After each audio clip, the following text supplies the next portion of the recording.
اگر میرے جنازے میں ہزاروں لوگ ہوئے تو عامر لیاقت کا اپنے جنازے سے متعلق بیان منظر عام پر۔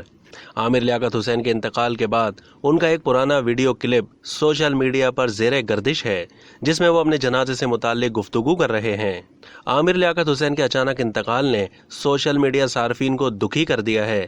ایسے میں انہیں یاد کرتے ہوئے صارفین ان کے پرانے ویڈیو کلپس شیئر کر رہے ہیں۔ ایک ویڈیو کلپ میں عامر لیاقت حسین دوران انٹرویو اپنے جنازے کے حوالے سے بات چیت کر رہے ہیں۔ عامر لیاقت حسین کا کہنا تھا کہ لوگ کسی سے کتنا پیار کرتے ہیں یہ اس کے جنازے سے پہچانو۔ اگر میرے جنازے میں لوگوں کی تعداد کم ہوئی تو اس کا مطلب یہ ہوگا کہ میں اچھا انسان نہیں تھا۔ اگر میرے جنازے میں ہزاروں لوگ ہوئے تو آپ کو خود ہی معلوم ہو جائے گا کہ میں کیسا انسان تھا۔ اب تک کے لیے اتنا ہی۔ مزید معلومات کے لیے ڈیلی جنگ کے یوٹیوب چینل کو سبسکرائب کرنا نہ بھولیے اور فیس بک کے پیج کو بھی لائک کرنا نہ بھولیے۔